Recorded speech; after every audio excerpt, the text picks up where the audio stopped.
Olá, eu sou a Fernanda e junto com as minhas colegas Jéssica e Bruna, somos acadêmicas do curso de Medicina.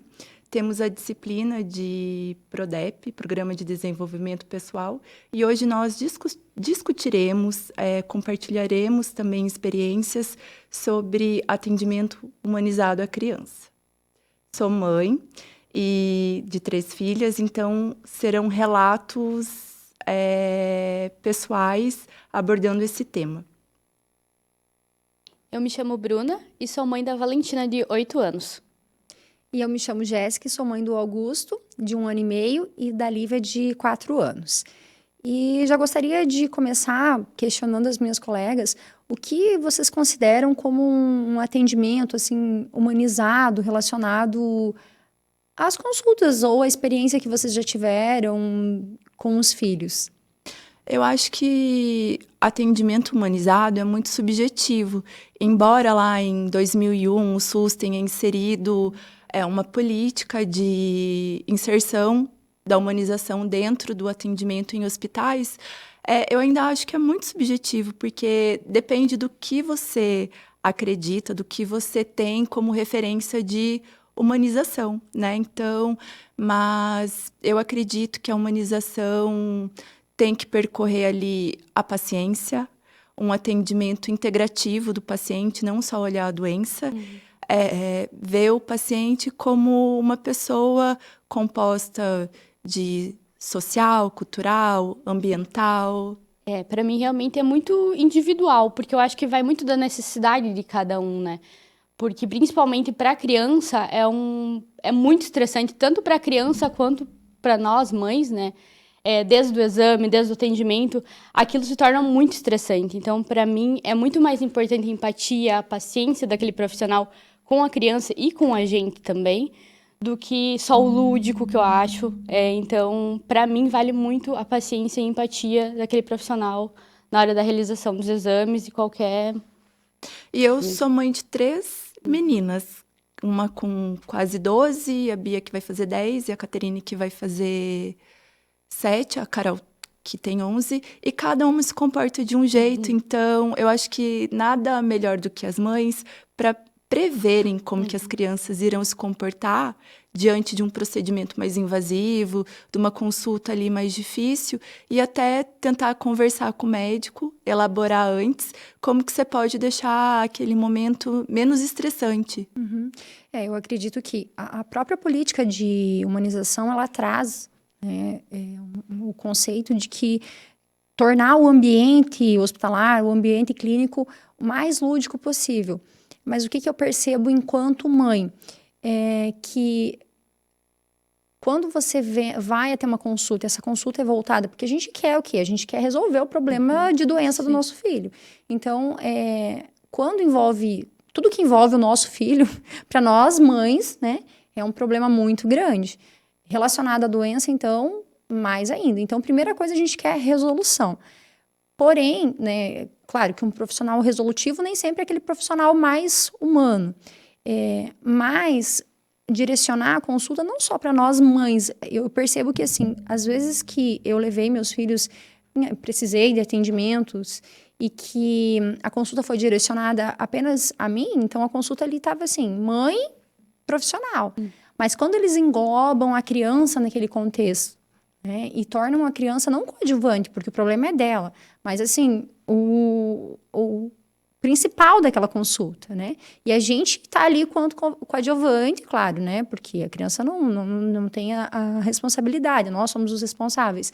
Mas assim, coloca ela como autor da sua história. E o profissional tenta entender. Isso. Acho até como participativa, participativa. Né? É importante isso até no tratamento, para eles entenderem que eles realmente precisam fazer aquilo. Porque a gente sabe que não é só consulta em casa, também para o tratamento é muito difícil para nós mães. Mas desculpa. Não, imagina. Até porque, assim, tendo um lúdico ali no ambiente, é ok.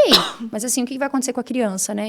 Os meus, no caso, que são menorzinhos, eles vão lá brincar, vão utilizar do brinquedo, mas, assim, e o profissional sabe interagir entre o lúdico e o atendimento, ou ele deixa a criança lá, uma consulta de rotina, por exemplo, vai deixar a criança lá no lúdico, lá no brinquedo, e vai consultar a mãe. Né? É que alguns profissionais acreditam que uns brinquedinhos lá já fazem do atendimento mais humanizado, voltado para a criança, e não é bem assim, né? Você tem que ter ali acho que você tem que envolver a criança no teu atendimento e conquistar a confiança dela aos poucos. Tem um otorrino que atendeu a minha filha Caroline quando ela tinha 6 anos. E o consultório dele não é nada cheio de bichinho ou de brinquedo. Ele não usa jaleco, ele usa camisa. E aí, quando ele foi examiná-la, porque ela teve que fazer uma cirurgia de adenoide, ele, subindo a cadeira dele, ele começou a brincar.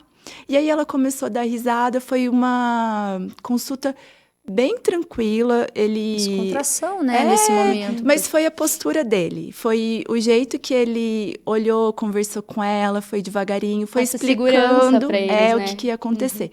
Por outro lado, eu tenho também outra experiência da Beatrice, que fez uma cirurgia há 2 anos, uma cirurgia oncológica. Eu até trouxe fotos hoje para explicar o caso dela. A Bia, ela estava com um voluminho aqui perto da orelha que a gente não sabia o que era, e como ela não sentia dor, não tinha perdido qualidade de vida, não tinha febre, a gente ficou tranquilo. O pediatra falou que era uma ínguazinha, mas depois de um tempo, alguém me falou para consultar o oncologista. E aí, a Bia, ela teve que passar por diversos procedimentos com um oncologista para chegar a um diagnóstico, porque tumor de parótida, ele não é muito comum em crianças, ele é mais comum em mulheres acima dos 50 anos. E durante todos esses procedimentos, para fechar o diagnóstico, eu vou pedir para voltar para a primeira foto. A Bia teve que fazer tomografia, teve que fazer uma punção aqui na parótida, teve que fazer muitos exames de sangue, e pela carinha dela, vocês podem perceber que são momentos muito difíceis. Primeiro lugar, porque criança não tem referencial de dor, de exame, então para eles tudo é muito intenso, muito difícil. Aí, para fazer a tomografia, ela teve que ter um acesso para pôr o contraste, e aí quem me ajudava a tranquilizá-la era a enfermeira, técnica de enfermagem, que eu acho que tem um papel fundamental em tranquilizar as crianças. E eu sempre falei para Bia assim, Bia, vai acontecer isso, vai ter uma picadinha, na hora vai doer, vai passar. E eu percebi que com o passar do tempo, isso ajudou ela a mensurar, até criar referencial de dor e memória do que ela já passou. Então, quando ela fez... Esse foi um dos exames, o primeiro exame invasivo, assim, né, digamos. Aí, depois, ela fez a punção aqui, sem anestesia, no hospital. 7h30 da manhã, que eu também acho que é complicado fazer exames muito cedo com crianças. Você não quer ali que a criança vá para um pedestal, mas, assim... tem crianças que acordam mais tarde, que ficam mais mal-humoradas, né? Talvez um horário ali mais tarde, a criança já vá menos reativa. E aí, na segunda foto que eu trouxe, a gente já no hospital, na sala antes da cirurgia, me deixaram entrar com ela até a hora da anestesia, uma equipe bem legal ali, de anestesista, a segunda cirurgiã também. Aí, a terceira foto mostra ela com esse catéterzinho, ela levou alguns pontos, né? E aqui começou a parte difícil também. O médico, ele era muito bom, é um médico de Curitiba, e ele... extremamente técnico, sabe? Ele foi muito, muito, muito bom, mas, ao mesmo tempo, ele não tinha ali uma conduta pacientosa com ela. Porque, na hora de remover o curativo, ela começou a reagir, mas deu tudo certo. Eu faria tudo de novo, porque o médico era muito bom, sabe? Mas fica aí o meu relato, gente, que a gente passa por alguns momentos difíceis e que talvez um pouquinho de ajuste deixe o caminho mais tranquilo.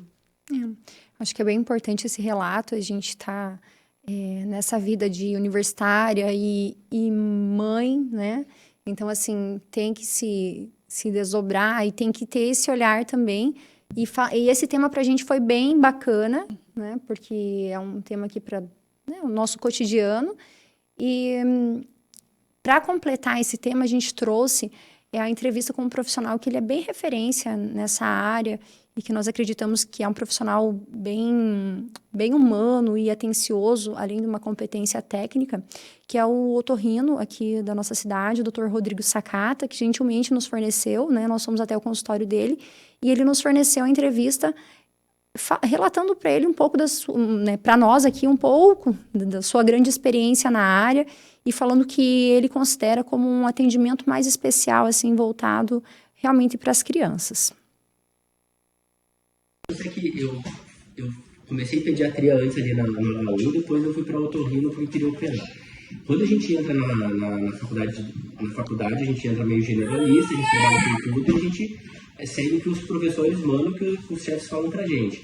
Na minha residência, do R1 ao R3, a gente fazia de terno, né? Então, gravatinhas, tal, independente do público que a gente fosse atender, né? Sejam crianças, adultos ou idosos. E sempre foi assim, a residência, a gente ia de terno para ter um certo, sabe aquele negócio assim, um pouquinho, né? E os chefes sempre falavam assim, o paciente, quando ele te vê de uma determinada forma, vestido, ele te trata de uma forma diferente ou te trata, ele tem um tratamento diferente. E realmente, isso às vezes acontece. Só que quando você vai lidar com criança, a criança, ela tem um monte de medo que os pais não têm, tá? O medo do pai e da mãe tá doente, vai precisar esperar, ele tá tomando antibiótico pra caramba, tá tomando isso, tá dando febre, são um monte de coisa que pra criança, a criança não tá nem aí, ela tá se achando uma mãezinha, vem aqui, dá uns remedinhos e tal, beleza. Qual que é o medo da criança quando vem aqui? É que você, que é mãe, você que é pai, você vai vai tirar a segurança dele, vai colocar ele numa maca, que é um lugar frio, por um estranho qualquer meter a mão nele. Vai tirar a roupinha, vai fazer isso e tal. Então, para a criança, além de você tirar ele do colo da mãe com uma segurança que ele tem, ele já conhece algumas coisas assim, a maca, ele já conhece o jaleco branco, então ele tem um monte de medo que isso dificulta muito, às vezes, examinar a criança. Conforme o tempo foi passando, eu fui vendo que tratar a criança não é tratar os pais, tá? É a criança. E a criança, ela pede que eu venha de uma forma diferente, ela pede que eu fale de uma maneira diferente, ela pede que eu entre no mundinho dela. E o mundinho dela é diferente de 1 para 2 anos, que é diferente de 3 para 4, que é diferente de 7 para 8. Toda criança tem uma forma lúdica diferente de saber o que está acontecendo com ela. E quando você vai descobrindo as coisas que a criança prefere, o jeito da tua voz, a encostadura, e você vai explicando para ela o que você vai fazendo, você vai vendo que tem muitas crianças que chegam aqui na primeira consulta, é muito complicado. Tem criança aqui que é muito tranquilo, mas essas complicadas, quando eu faço a mesma coisa, do mesmo jeito, com a mesma mão, com a mesma delicadeza, respeitando os medos dela, elas vão se acalmando e elas vêm aqui e ficam tranquilas. Eu atendo muita criança aqui que os pais não sabem o porquê, mas que eles são calmos aqui.